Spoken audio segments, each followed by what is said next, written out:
from giving me a warning to then just shutting down. So I know, it's like your battery's low. Click. yeah.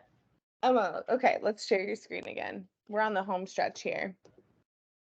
And then are you able to sit in at all during the next, like that presentation I have with the customer? For At 11:30? today, Yeah, or 12:30 your time. no, That's okay. yeah, unfortunately I can't because it's You're a good. half day on Wednesdays. So Oh, that's right. All good. yeah. Okay, so we'll go through this and then we'll plan out like the rest of the week. Okay. Okay. I'm recording this again. So Yep. thing like hot plant. Did you get the metrics or did you log off before then? Yeah, I think as soon as you were like, this is the hardest test, and then I lost. Okay, this is the hardest one. Okay, so total front range of motion, again, you want that less than or equal to 10 degrees.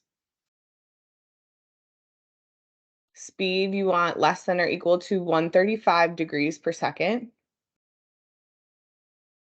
Tibial inclination, you want greater than or equal to 25 degrees. Okay, so again, total front range of motion, less than or equal to 10 degrees.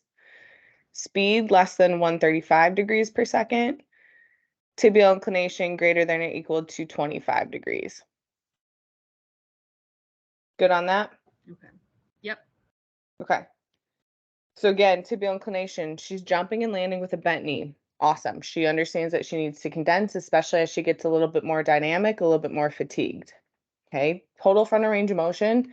I actually think 15 and 16 degrees is a really good score. The main thing I focus on here is like how much valgus she goes into, which on her right side, she goes a little bit more into valgus. So she's at that 10-degree mark. That would be something maybe that we want to like kind of hone in on and focus. It's actually really common to see like 25 degrees, 22 degrees, like very high numbers on this one. Okay. Speed, we want that less than or equal to 135 degrees. So she hits speed really well. And I think when you're looking at like, even though she's going into 15 degrees of total frontal range of motion, her speed is not high, right? So she's going into a large magnitude in the frontal plane, but not at a high speed. So I'm not super concerned about it. Same thing with the right side. Does that make sense? Yep. Okay. And then on her ankle lunge, this is kind of an interesting thing. So if you can just scroll down when you get a second. Okay, so ankle lunge on the left. If we're thinking tibial inclination, right? It's the same exact motion. This is just the active dorsiflexion, right? Tibial inclination, the highest number we need her to hit is 33 degrees at the single leg squat. It's interesting that she doesn't have the mobility to get there on her left side. So, what were you saying about the single leg metrics when you're like, she feels like she can go lower on her left side, right? Yeah, she felt like she was going further on her left side. She would Than be a her right really side. interesting one to compare her results of this one and the new system to see if she's dropping in her hip or not, Yeah, that makes sense. right? So like usually when I see this, I'm like, okay, she's scoring a 30. We need her at least at 33 from a tibial inclination standpoint. From like a mobility standpoint, we want her at 40 degrees. My first thought is her heel popping up during the single leg stuff on her left side? Yep. Or is she sitting a little bit more into her hip a little bit and allowing her knee to translate? So just an interesting way to think of that. So like still something to take home on her would be like she needs to work on ankle mobility. So maybe like some joint mobs in the training room, gastrocsoleus stretch, things like that would be really good for her to work on. So for this one, well, I guess all of these, like thinking about what shoes they're wearing, because I know, especially with like the Hokas and the Yeah. On Clouds, like the heels are very different, and they're huge for some of them. Yeah. Like what is the best practice for like what they should be wearing during Whatever this? you're gonna play in. So like if Okay. I have a basketball player coming in, I'm gonna be like, bring your basketball shoes because I want to see what you're testing like with those high tops. Yep. If you're a Okay. gymnast, take your shoes off. Let's test. Okay. Yeah. Some clinicians will take their shoe off for the ankle lunge just to see like their true tibial inclination, and that's totally fine. But that's what I would recommend. Like whatever you're playing in is what you should be testing in. Yep. Okay. Okay. Your turn to explain the hop to plant and then the ankle lunge piece, and kind of maybe with the ankle lunge, like just recommend like what you would do from a rehab standpoint or if they come into the training room. Okay.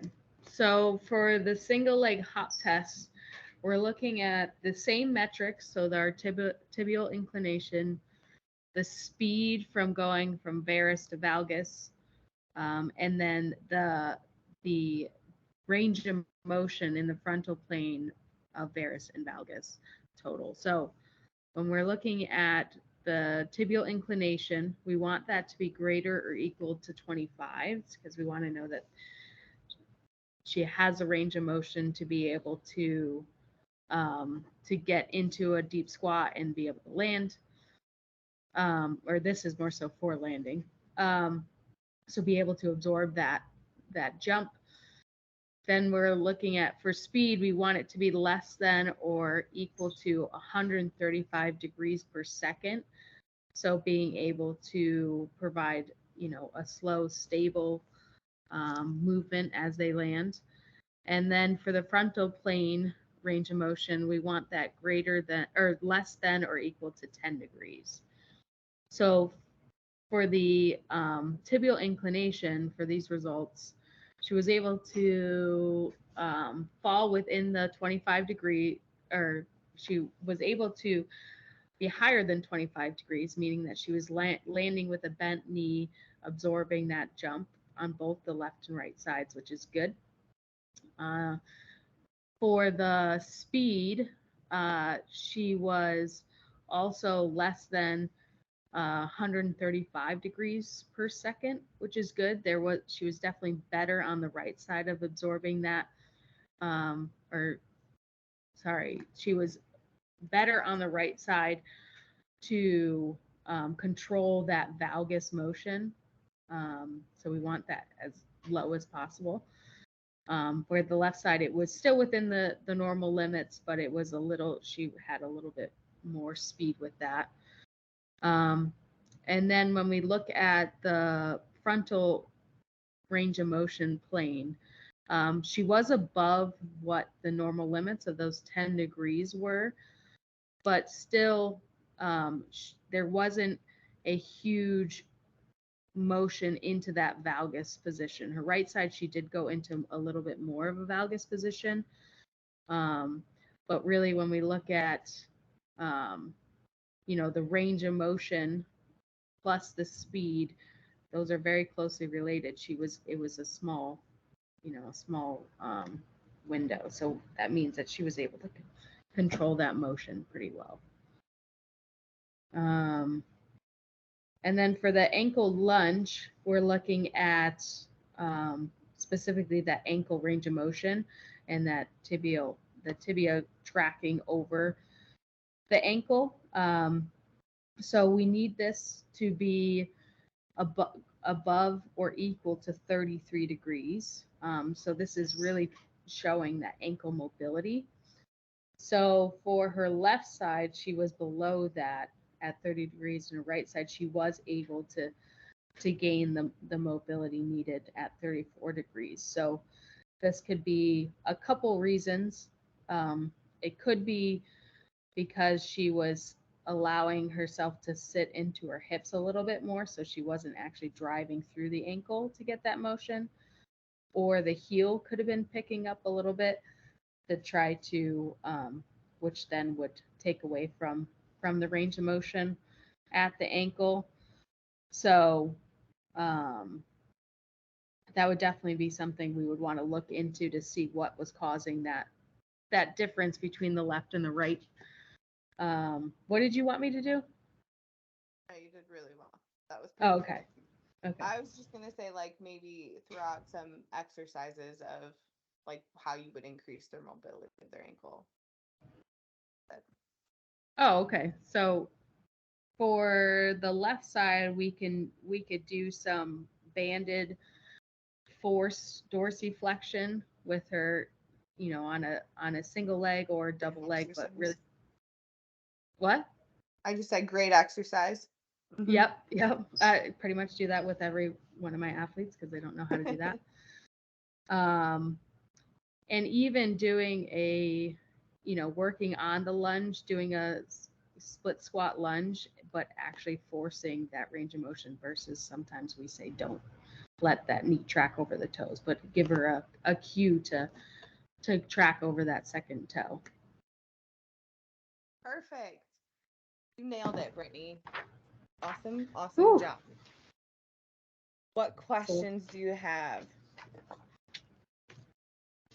I don't have any right now. Okay. I can't think of. Yeah, obviously, if you go and you think about it later, like just shoot me a text. I would definitely recommend like another practice session of just explaining these results to Shelby if she has some time. Yeah, I'll definitely do that. And like it's always helpful and it kind of sucks to do, but like recording yourself and then listening back is always a good thing to do too. Yep. You did really well. Like again, I just sent Perry a text that you're grasping like mechanics a lot better than most people I train. So nice job. Thank you. Yeah, really, really great. Okay, so like as far as the actual process of a test, just to like visually run through this and then we'll schedule out the rest of the week. Usually what happens is I have them come back, I warm them up, put the DAPs together as they're warming up on the elliptical. I usually have them go for about 5 minutes on the elliptical and I'll like carry the dorsivy or the surface over, enter the test or enter the subject information. And then once they're finished with their warm up, then I have them go through like just the setup. Then we go through the test. Once they're finished with the test, I bring the parent back and I sit them through like the report interpretation. And you can either, depending on how much time that clinician has, that's always like a question that they have. How long does the test take? You've done the test one time fully through, right? Took you 20 minutes, 25 minutes. Some clinicians, it may take them 30, 35 minutes, right? But depending on like, that's always a good question I ask. Like, are you guys in 45-minute blocks or are you in hour blocks? The first time you do the assessment, I recommend giving yourself at least an hour if you want to relay the report interpretation. Okay, so we do 25 minutes of the test, maybe 10 minutes of the setup and the warm up, and then the report interpretation at the end of the day of their session, but also making note that clinicians can also just do the test and then start getting their next patient going and then have them tell the patients like, we can review this the next time you come in. And that's the first thing that they do, review, and then kind of set up the remainder of their session based off of the results of the test. And that's totally fine to do too. Okay. Clinicians will ask you that question. When do you review the results? Either right after the test or at the very beginning of their next session. Okay. Questions you have for me from today?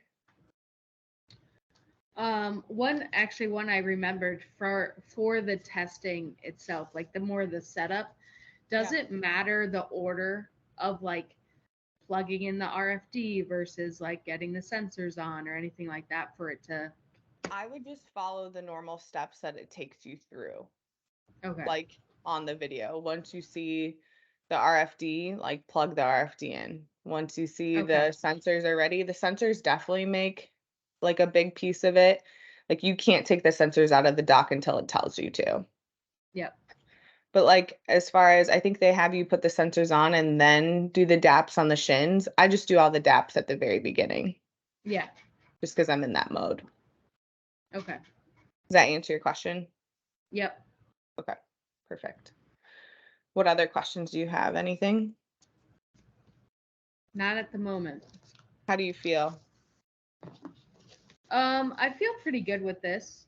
Good. I think what's going to be, I think, a little bit harder for me is like once we add in more of the modules, like the other testing, and then like just keeping that organized. But yeah.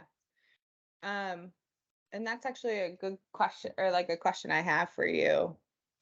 Would it make more sense to you to like, you're actually learning the hardest module right now? AMI is the Okay, hardest one. that's good. Honestly, That's yeah, good I to always know. lead with that one. Running is super easy, like so easy. The knee module should be really easy too. I have to actually like practice that one. But do you want to stick to the movement suite like equipment and go through all of the modules? I'm just going to teach you honestly probably like AMI, running, and maybe knee. I might not like spend a lot of time. If you need Shauna to come in and train for the knee, like we could just have her do that too. The Okay. majority of times you're going to just be training for the AMI and the run. So do you want to stick with like the movement suite? Like, do you want to learn the running module next, or do you want to go stick with the same module but do a different system? So like V Move Plus would be the next system you'd learn. How different is the interpretation between the two? Like the Not a ton different. It's just a little bit more metrics on it. I would say probably just stick to this movement suite and then go And then go to the V Move Plus. V move. Okay, Yeah. perfect. So the next module that we'll learn is going to be the run module. I'm going to have you, so if we're looking at our schedule, are you good to train tomorrow morning?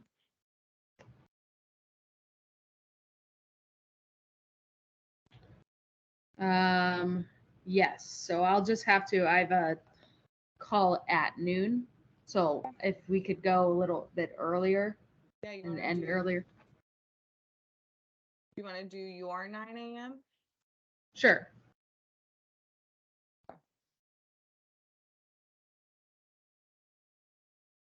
What will that be? Day 5? Yeah. Wow.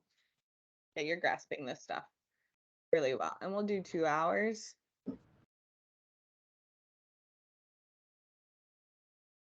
So 9 to 11 for you. Does that give you enough time? Yep. Okay. So tomorrow what we'll do is I'm gonna have you train me on how to do the movement suite system. Okay. Okay. Yep. I won't have a subject, so we'll just pretend. Yep. But like taking me through how to set it up, how to put the DAPs on, like all that good stuff. Okay. Okay. Do you feel good about that? So doing for AMI or for the running? AMI. Okay. Yeah. Yep, just AMI. And then looking at next week.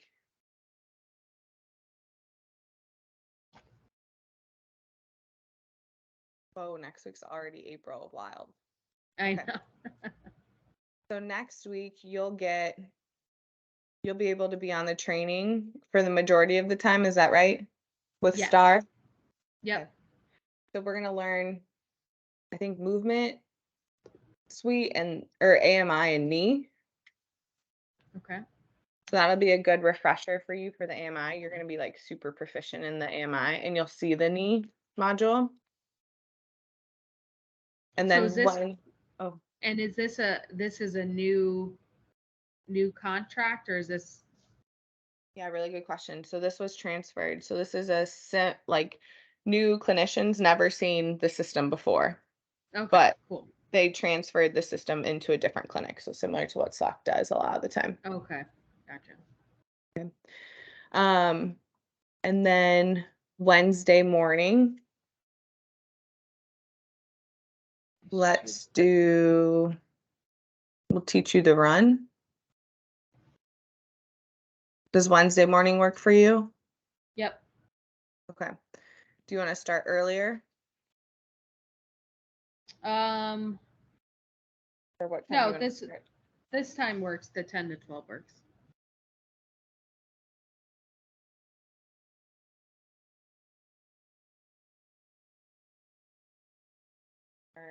Run on movement suite. And then we'll also probably have some time to go through some IT stuff. Okay. I might see if Shauna can jump onto that one. That would be a really good one for her. Like if we can do run and then have her interpret the results. If she can't do that, we'll have her do like the next day of training. Okay. Perfect. So definitely on that day, bring your surface and have someone, if you can, have a subject for that. For Wednesday. Okay. Yep. And if it doesn't work, just shoot me a text and we'll schedule a different day. Cool. Yep. Sounds good. Okay. Alrighty, I will send you this recording and just some of like the feedback. Has that been working well for you?